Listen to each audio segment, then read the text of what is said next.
27 मई तक झारखंड में स्वास्थ्य सुरक्षा सप्ताह का किया गया विस्तार, तो वहीं महाराष्ट्र में नहीं बढ़ाया जाएगा लॉकडाउन। बिहार के गया में 5 लोगों के बीच हुई अनोखी शादी, सरकारी गाइडलाइंस का किया गया पालन। और कोरोना के बीच शहर में नहीं थम रही है अगजनी की घटना, मानगो में 2 दुकानें जलकर हुई खाक। नमस्कार, आप देख रहे हैं एएम न्यूज 24 और दिन भर की तमाम ताज़ा तरीन खबरों के साथ मैं हूं कामिनी शर्मा। और दर्शकों, आपको बताएं कि मुस्लिम धर्मावलंबियों का पवित्र महीना माह रमजान का आज आखिरी दिन है। तो सबसे पहले आप सभी को एएम न्यूज की टीम की ओर से ईद मुबारक एवं ईद की शुभकामनाएं। और अब दर्शकों, आपको बताते चलें कि जिस तरह कोरोना के दूसरे लहर ने लोगों का जीना हराम कर रखा है और आए दिन सरकार के द्वारा भी नई गाइडलाइंस जारी किए जा रहे हैं, जैसे कि झारखंड सरकार की ओर से भी नए गाइडलाइंस जारी किए गए और अब गाइडलाइन के तहत शादी में मात्र 11 लोगों के शामिल होने की बात कही गई है। तो आइए खबरों में हम सबसे पहले आपको दिखाते हैं एक अनोखी शादी, जिसमें सिर्फ 5 लोगों की मौजूदगी में यह शादी रचाई गई। जी हाँ, यह मामला है बिहार के गया का। आइए देखते हैं पूरी खबर। विवाह समारोह में शान शौकत के आगे रुपए कोई मायने नहीं रखता और लाखों रुपए खर्च किए जाते हैं, लेकिन आज दोपहर गया के विष्णुपद मंदिर परिसर में एक अनोखी शादी हुई। जी हाँ, ना इस दौरान ना कोई बारात निकली और ना ही बैंड बाजे की आवाज़। दोनों प्रेमी युगल वाहन से उतरे और सीधा पहुंच गए शादी करने। बस आधे घंटे में चट मंगनी और पट ब्याह हो गया। शादी में केवल दूल्हे के माता पिता सहित कुल 5 लोग ही उपस्थित रहे। इस दौरान कोरोना महामारी के कारण लॉकडाउन के सभी नियमों का अनुपालन भी किया गया। यहाँ लड़के ने लड़की की मांग में सिंदूर दिया, दोनों का जयमाला भी हुआ और पंडित जी ने मंत्र पढ़ा और पूरी शादी खत्म हो गई। ज्ञात हो कि दोनों प्रेमी युगल आज से 4 साल पहले पढ़ाई के दौरान कोचिंग में एक दूसरे से मिले थे। उसी समय से दोनों के बीच प्रेम चलता था। इस बीच दोनों रिलेशनशिप में भी रहे। वहीं शादी के बाद प्रेमी जोड़े ने मंदिर के बाहर गेट पर ही भगवान विष्णु को प्रणाम किया और मंदिर परिसर के बाहर भिखारियों को दान देकर दोनों वाहन में सवार होकर एक दूसरे के लिए घर के लिए निकल पड़े। युवक ने बताया कि दोनों एक दूसरे से पिछले 4 वर्षों से प्यार करते थे। इस बीच शादी के लिए लड़की पक्ष के लोग तैयार नहीं थे, लेकिन दोनों बालिग है। वहीं लड़की ने भी साथ रहने की कस्में खा रखी थी। इसीलिए हम अपने घर के कुछ परिवार के साथ लॉकडाउन का पालन करते हुए यह शादी किए हैं और इसलिए लड़की का कहना है कि परिवार के केवल कुछ ही लोगों के साथ लॉकडाउन का पूर्ण तरीके से पालन करते हुए उन्होंने ये शादी संपन्न की है। आज हम लोग शादी किए हैं विष्णुपद मंदिर में लॉकडाउन का पालन करते हुए। नहीं, ऐसा कुछ पहले से नहीं था। हाँ, इनको मैं पहले से जानती थी। मुलाकात बोध गया में हुई। मैं पढ़ाई के लिए आई थी, उसी के अनुसार इनसे मिली। मैं करीब 3-4 साल से मैं इनको जानती हूँ। हाँ, आए हैं, मेरे भाई हैं। हाँ होता, पर थोड़ा अर्जेंट था करना। नाम रितिका सिंह। जी, हम लोग 4 साल से रिलेशनशिप में थे। हम लोग दोनों साथ में कोचिंग जाते थे, साथ में पढ़ाई लिखाई करते थे। उसी के बीच हमको ये मिली और उसके बाद हम लोग का रिलेशनशिप चला, बहुत साल तक चला। शायद सोचे थे लॉकडाउन में धूमधाम से शादी करेंगे, लेकिन लॉकडाउन के कारण शादी नहीं कर पाए धूमधाम से। और हम लोग का लव मैरिज है, जो हम लोग 4 साल से रिलेशनशिप में थे। बस अचानक से सब कुछ प्लान हो गया कि हम लोग दोनों को लगा कि अब हम लोग जीवन साथी बनना चाहते हैं, साथ में रहना चाहते हैं मिलजुल कर। बस उसी दौरान हम लोग फैसला किए कि अब हम लोग को शादी कर लेना चाहिए।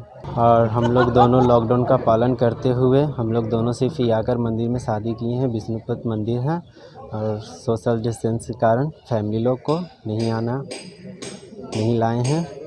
हम लोग दोनों फैसला किए कि हम लोग जल्द से जल्द शादी कर लें और जल्द से जल्द हम लोग दोनों एक दूसरे में अपना ज़िंदगी स्टार्ट करें। साथ में रहने का फैसला किए दोनों को मिलकर। बताते चले कि जहां एक तरफ शहरवासी कोरोना वायरस के संक्रमण से परेशान हैं, वहीं शहर में अगजनी की घटनाओं के कारण जिला प्रशासन की नींद उड़ी हुई है, क्योंकि बीते 1 सप्ताह के अंदर शहर के कई क्षेत्रों में अगजनी की घटना से लाखों का नुकसान देखा गया है। वहीं इसी कड़ी में मानगो बाजार के शांति कुंज मार्केट में अचानक से आग लग गई, जिसके कारण 2 दुकानें जलकर खाक हो गई हैं, जिससे पूरे क्षेत्र में अफरा तफरी का माहौल देखा गया। हालांकि स्थानीय लोगों की सूझबूझ से बड़े हादसे पर काबू पा लिया गया। अभी तक नुकसान का आंकलन नहीं किया गया है। ये स्थानीय लोगों के द्वारा सूचना दिया गया था कि मानगो बाजार में शांतिपुर में दुकान में आग लगी है। ये लगभग 4 बजे हमको सूचना प्राप्त हुई। मेरे द्वारा तुरंत दमकल गाड़ी उठा रही रेट को खबर किया गया। दमकल तुरंत मौके पर आई और आग पर काबू पा लिया। कितने का नुकसान हुआ होगा लगभग अंदाज? आकलन किया जा रहा है। आग लगने का कारण क्या है प्रथम दृष्टया? अभी वो तो जानकारी नहीं है। शुक्रवार को ईद का त्यौहार है।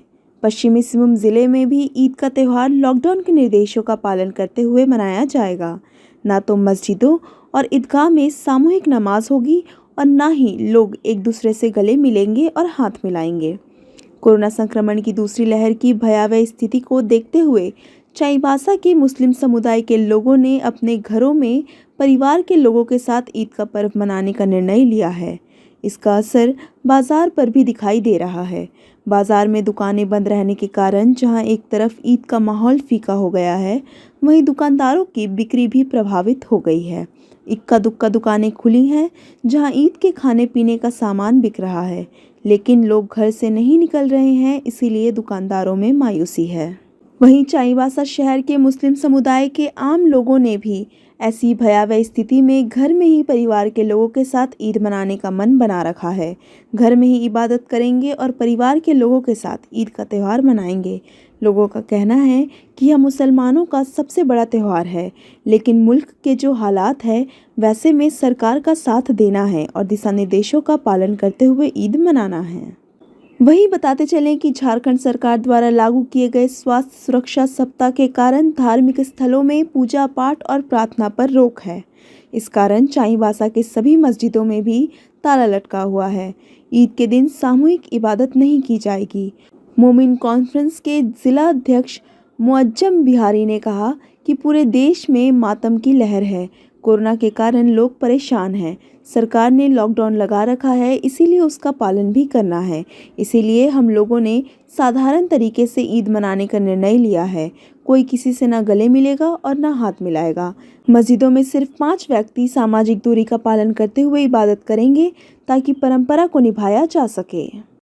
फित्र का नमाज हम लोगों पर वाजिब है और है तो मुसलमानों का सबसे बड़ा त्यौहार यही है, क्योंकि 30 रमज़ान के बाद में ये एक मौका मिलता है खुशी का। लेकिन मुल्क के हालात एक ऐसे हैं कि हुकूमत का बातों को भी गौर करना है और मुल्क को देखते हुए जो सरकार जो निर्णय लेगी उसका पालन करेगी।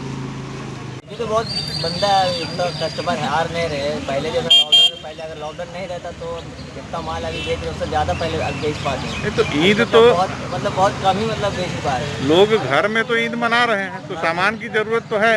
हाँ वो तो है, मतलब जो पहले ज़्यादा जो अभी नहीं निकल रहे रोड से वो लोग तो नहीं ना जान पा रहे कि दुकान लगा है या नहीं लगा है। तो जिसको मालूम है वो लोग आ रहे हैं ले रहे हैं। जैसे यही कस्टमर है बोले कि नहीं वहाँ कोई बेच रहा है, तो ऐसे कोई ऐसे बात फैल रहा है तो कोई आके ले रहा है, तो कोई नहीं ले रहा है। मैंने जानकारी नहीं होने के चलते नहीं ले पा रहा है, क्योंकि ईद नहीं मनाना ऐसा तो है नहीं, ईद घर में मनाना। तो बनाना ही है, ईद तो बनाना ही है। और यहाँ आपको बताते चले कि महाराष्ट्र के मुख्यमंत्री उद्धव ठाकरे के बयान से वहाँ के लोगों के चेहरे पर खुशी नजर आ रही है। जी हाँ, आपको बता दें कि महाराष्ट्र के सीएम उद्धव ठाकरे ने कहा है कि लॉकडाउन को फिलहाल आगे नहीं बढ़ाया जाएगा, क्योंकि उनका कहना है कि राज्य में अधिक सख्त लॉकडाउन की आवश्यकता नहीं है। लोग प्रतिबंधों का पालन कर रहे हैं। साथ ही उनका कहना था कि लॉकडाउन आवश्यक हो सकता है, लेकिन मुझे नहीं लगता है कि हम उस चरण तक पहुंचेंगे जिससे साफ पता चलता है कि महाराष्ट्र में पूर्ण लॉकडाउन नहीं लगाया जाएगा। साथ ही उनका यह भी कहना है कि हम प्राणवायु की आपूर्ति में विलंब से बचने के लिए ऑक्सीजन संयंत्रों के नज़दीक कोविड-19 केंद्र को स्थापित कर रहे हैं। तब सोचने वाली बात यहाँ है कि जब महाराष्ट्र के जैसे घनी आबादी वाले राज्य में मुख्यमंत्री इस तरह का बयान दे रहे हैं, तो हम झारखंड जैसे राज्य में कोरोना को क्यों नहीं हरा सकते। और अब बात करेंगे पश्चिम बंगाल की। जी हाँ, आपको बताते चले कि पश्चिम बंगाल में भारी जीत हासिल करने के बाद जहां ममता बनर्जी तीसरी बार मुख्यमंत्री बन गई है और शपथ लेकर उन्होंने कामकाज संभाल लिया है, वहीं उनकी टीम के 43 मंत्रियों ने सोमवार को शपथ ली, जहां राजभवन में कोविड गाइडलाइंस का पालन करते हुए कैबिनेट मंत्रियों को शपथ दिलाई गई, जहां खुद मुख्यमंत्री ममता बनर्जी मौजूद थी। वहीं मंत्री पद की शपथ लेने वालों में अमित मिश्रा जैसे बड़े नाम भी शामिल है। बताते चले कि ममता बनर्जी की नई टीम में 24 कैबिनेट मंत्री, 10 स्वतंत्र प्रभार और 6 राज्य मंत्री हैं। जमशेदपुर में कोरोना वायरस के बढ़ते संक्रमण के बीच अस्पतालों का बुरा हाल है। शहर के बड़े और नामचीन डॉक्टरों ने खतरनाक रूप ले चुके वायरस के संक्रमण को देखते हुए निजी प्रैक्टिस लगभग बंद कर दी है। इसको लेकर आईएमए के अध्यक्ष डॉक्टर उमेश खां ने आईएमए से जुड़े शहर के चिकित्सकों से पीड़ित मानवता की सेवा के लिए निजी प्रैक्टिस जारी रखने की अपील की है। साथ ही उन्होंने जिला प्रशासन से डॉक्टरों के लिए बड़े अस्पतालों में चिकित्सीय सुविधा उपलब्ध कराए जाने की भी मांग की है। उन्होंने बताया कि डॉक्टरों को इलाज करने में जो परेशानियां आ रही हैं, उसका सबसे बड़ा कारण पॉजिटिव मरीजों के इलाज को लेकर है। डॉक्टरों को नहीं पता कि कौन मरीज संक्रमित है, कौन नहीं। ऐसे में जो डॉक्टर बीमार पड़ रहे हैं, उन्हें शहर के बड़े अस्पतालों में चिकित्सीय सुविधा मुहैया करानी चाहिए। डॉक्टर खान ने शहर के डॉक्टरों से सामान्य रोगियों के इलाज के लिए निजी प्रैक्टिस जारी रखने की अपील की। हालांकि बंद पड़े मेडिका अस्पताल को जब कोविड अस्पताल के रूप में खोला गया था, उस वक्त जिले के उपायुक्त ने आईएमए के डॉक्टरों से अपनी सेवा देने की अपील की थी। उस वक्त आईएमए ने अपने हाथ खड़े कर दिए थे। अध्यक्ष जमशेदपुर ब्रांच और association of physician of India Jharkhand state chapter का प्रेसिडेंट और अध्यक्ष अपने सभी साथियों से रिक्वेस्ट करते हैं कि इस कोविड के महामारी में अपना प्रैक्टिस बंद ना करें।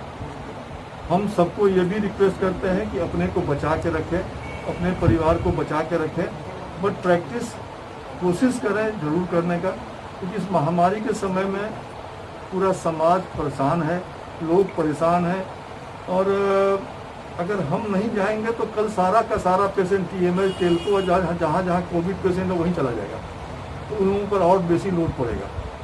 और हम एडमिनिस्ट्रेशन से भी रिक्वेस्ट करते हैं कि एक बहुत इंपॉर्टेंट रिक्वेस्ट एडमिनिस्ट्रेशन से आप लोग के तरफ से हम कर रहे हैं कि डॉक्टर्स अगर बीमार पड़ते हैं, कोई भी डॉक्टर्स, तो किसी अच्छी अस्पताल में जैसे टाटा मोटर है, टीएमएच है, यहाँ पर उनको एडमिशन के लिए फैसिलिटी दिया जाए, क्योंकि लोग डर रहे हैं इसी बात को लेकर कि अगर बीमार पड़ेंगे तो भर्ती कहाँ होंगे।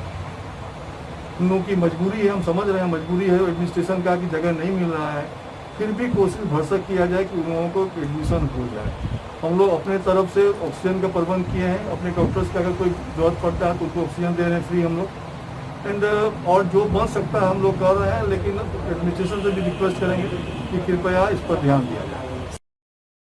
जमशेदपुर कोरोना वायरस के दूसरे लहर की चपेट में आकर बुरी तरह प्रभावित हो रही है। जिला प्रशासन और स्वास्थ्य विभाग हर ज़रूरी एहतियात बरत रही है। बावजूद इसके जमशेदपुर में संक्रमितों और मौत के आंकड़े हर दिन बढ़ रहे हैं। उधर डॉक्टर भगवान की भूमिका में हैं, जिन्हें जमशेदपुर भाजपाइयों द्वारा गुरुवार को सम्मानित किया गया और कोरोना के खिलाफ जारी इस जंग में उनका हौसला अफजाई किया गया।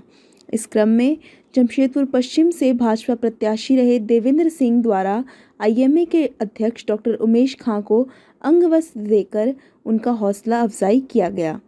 उन्होंने वैश्विक त्रासदी के इस काल में डॉक्टरों द्वारा किए जा रहे कार्यों की जमकर सराहना भी की। वहीं सम्मान पाने के बाद डॉक्टर उमेश खां ने भाजपा नेता देवेंद्र सिंह को अपना पुराना साथी बताते हुए उनके प्रति आभार प्रकट किया। साथ ही उन्होंने वैश्विक त्रासदी के इस दौर में लोगों से राजनीति से ऊपर उठकर पीड़ित मानवता की सेवा में तन मन धन से आगे आने की अपील की। उन्होंने बताया कि राजनीति के लिए पूरा जीवन पड़ा हुआ है।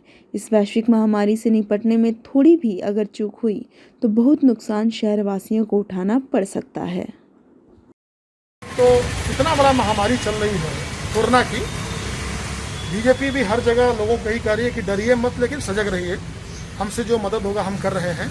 लेकिन डॉक्टर हमारा जो है, जो बिल्कुल युद्ध लड़ रहा है, वो हमारा कोरोना का समझिए कि वो कर्नल, ब्रिगेडियर और सिपाही है। तो हमें लगा कि उनको भी एक सम्मान और पुस्तक करना चाहिए, कि हमारे डॉक्टर को भी कुछ सम्मान मिलना चाहिए, ताकि वो लगे कि नहीं हम लड़ रहे हैं तो सम्मान हमको मिल रहा है।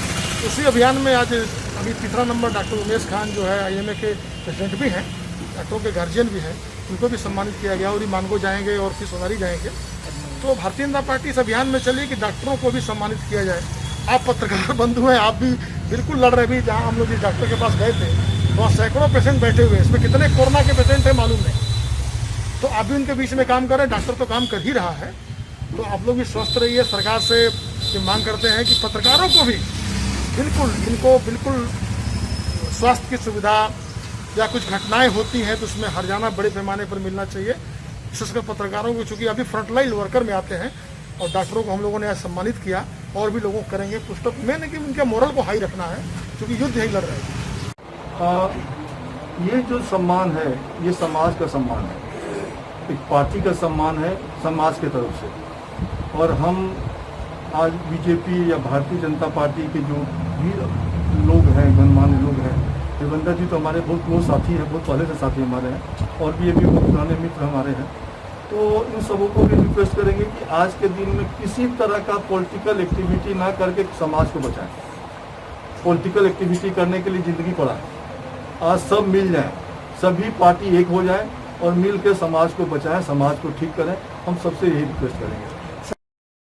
अंतर्राष्ट्रीय नर्स दिवस के अवसर पर सदर अस्पताल चाईबासा परिसर स्थित नर्सिंग कौशल कॉलेज के सभागार में विश्व की पहली नर्स के सम्मान से सम्मानित सिस्टर फ्लोरेंस नाइटिंगेल की तस्वीर पर उपायुक्त अनन्या मित्तल ने पुष्प अर्पित कर श्रद्धांजलि दी। अंतर्राष्ट्रीय नर्स दिवस के अवसर पर कोविड-19 प्रोटोकॉल का पालन करते हुए विश्व की पहली नर्स के सम्मान से सम्मानित सिस्टर फ्लोरेंस नाइटिंगेल की तस्वीर पर civil surgeon doctor Om Prakash Gupta, RCHO doctor सुंदर मोहन सामट, जिला सर्विलांस पदाधिकारी डॉक्टर संजय कुजूर, जिला मलेरिया पदाधिकारी, जिला यक्षमा नियंत्रण पदाधिकारी ने पुष्प अर्पित कर उनके द्वारा निस्वार्थ भाव से किए गए मानव सेवा को याद किया। इस दिवस का आयोजन 12 मई को विश्व की प्रथम सिस्टर के जन्मदिन की वर्षगांठ के तौर पर मनाया जाता है, जिसकी शुरुआत वर्ष 1973 में हुई थी। इस अवसर पर उपायुक्त ने मौजूद ANM को सिस्टर फ्लोरेंस नाइटिंगेल के द्वारा दिखाए गए मार्गों का अनुसरण करने के लिए प्रेरित करते हुए सभी को अंतर्राष्ट्रीय दिवस की बधाई दी। उन्होंने कहा कि कोरोना वायरस के इस संकट काल में आपके द्वारा किए गए कार्य काफ़ी सराहनीय हैं। वर्तमान के संकट काल में जारी लड़ाई में आप सबों का संपूर्ण सहयोग जिला प्रशासन को प्राप्त हुआ है। उन्होंने कहा कि इस महामारी के दौर में अपने परिवार से दूर रहकर प्रत्येक समय आम लोगों को सहायता उपलब्ध करवाने का उत्कृष्ट कार्य आप सभी के द्वारा किया गया है। नर्सेज डे की बहुत बहुत बधाई देता हूँ। आप सभी का जो भी कंट्रीब्यूशन है एक्सेप्ट फॉर कोरोना वो भी सराहनीय है, और मुख्यतः कोरोना, इस सभी में आपका बहुत बड़ा योगदान है। और मैं आपको तहे दिल से शुक्रिया अदा करता हूँ कि आप लोगों ने इस मुश्किल महामारी के समय अपने परिवारों से दूर रह के प्रत्येक समय प्रत्येक पल आम जन को हेल्थ प्रोवाइड करने का, अपनी नर्सिंग सर्विस प्रोवाइड करने का कार्य किया। उसके लिए बहुत बहुत धन्यवाद। मैं आशा करता हूँ इसी तरीके का सहयोग आप सबसे बना रहेगा और हम आपको प्रत्येक तरीके का, जिस भी तरीके का सहयोग आपको चाहिए, हम लोग पूरी कोशिश करेंगे कि हम दें। कोरोना के समय से ही सुभाष युवा मंच के अध्यक्ष और राज्य पर्यवेक्षण एक्शन बोर्ड के सदस्य पारसनाथ मिश्रा ने लगातार जरूरतमंदों के बीच भोजन वितरण किया है, ताकि जरूरतमंदों को समय पर भोजन मिल सके। स्टेशन, जुगसलाई, बिष्टुपुर, साकची आदि विभिन्न जगह पर जरूरतमंदों को भोजन दिया जा रहा है। इस कार्यक्रम का नाम आनंद भोज रखा गया है, ताकि लोग आनंद से भोजन कर सके। वहीं इनके इस अच्छे कार्य का कई बड़े अधिकारी भी तारीफ कर चुके हैं। जमशेदपुर के समाज सेवी सह झामुमो नेता विशु कुमार ने आज लोगों के बीच मास्क वितरण का कार्यक्रम किया। इस मास्क वितरण कार्यक्रम में भाजपा के पूर्व जिला अध्यक्ष दिनेश कुमार, झामुमो नेता प्रहलाद लोहरा, कामेश्वर साहू आदि अन्य लोग उपस्थित रहे और सभी ने अपने हाथों से लोगों के बीच मास्क वितरण किया और लोगों को कोरोना महामारी से बचने के लिए जागरूक भी किया। मैं बता दूं, पूर्वी सिंहभूम जिले में कोरोना मरीजों की संख्या लगातार बढ़ रही है और उसे कम करने के लिए मास्क और सोशल डिस्टेंसिंग ही एकमात्र उपाय है। पश्चिमी सिंहभूम जिले के सरायकेला थाना अंतर्गत तिरिलपोसी के जंगल में सुरक्षा बलों द्वारा नक्सलियों के खिलाफ चलाए गए सर्च अभियान में भारी मात्रा में हथियार और गोला बारूद बरामद हुआ है। नक्सलियों ने इसे तिरिलपोसी के पहाड़ी क्षेत्र में छिपाकर रखा हुआ था। सुरक्षा बलों को सूचना मिली थी कि माओवादियों ने तिरिलपोसी और बिटकल सोय के जंगल में हथियार और गोला बारूद जमा कर रखा है। वह किसी बड़ी घटना को अंजाम देने के फिराक में है। सीआरपीएफ की 174 बटालियन के कमांडेंट डॉक्टर प्रेमचंद्र और मनोहरपुर के एसडीपीओ दाऊद कीड़ो के नेतृत्व में सर्च अभियान चलाया गया। अभियान टीम में द्वितीय कमान अधिकारी हजारी लाल, सहायक कमांडेंट वेणु बाबू, सहायक कमांडेंट मनोज कुमार, महेंद्र सिंह महला, जराईकेला के एसएचओ आशीष भारद्वाज शामिल रहे। सर्च अभियान में सुरक्षा बलों को एक सिंगल बैरल राइफल, एक पिस्टल, एक ग्रेनेड, 25 गोलियां, AK-47 का एक मैगजीन, 303 का एक मैगजीन, मोटोरोला कंपनी का एक वायरलेस सेट, एक डिजिटल कैमरा बरामद हुआ है। और अब चलते एक नजर आज की सुर्खियों पर। 27 मई तक झारखंड में स्वास्थ्य सुरक्षा सप्ताह का किया गया विस्तार, तो वहीं महाराष्ट्र में नहीं बढ़ाया जाएगा लॉकडाउन। बिहार के गया में 5 लोगों के बीच हुई अनोखी शादी, सरकारी गाइडलाइंस का किया गया पालन। और कोरोना के बीच शहर में नहीं थम रही है आगजनी की घटना, मानगो में 2 दुकानें जलकर हुई खाक। दिन भर की तमाम छोटी बड़ी खबरों के साथ जुड़े रहने के लिए देखते रहिए AM News 24। नमस्कार।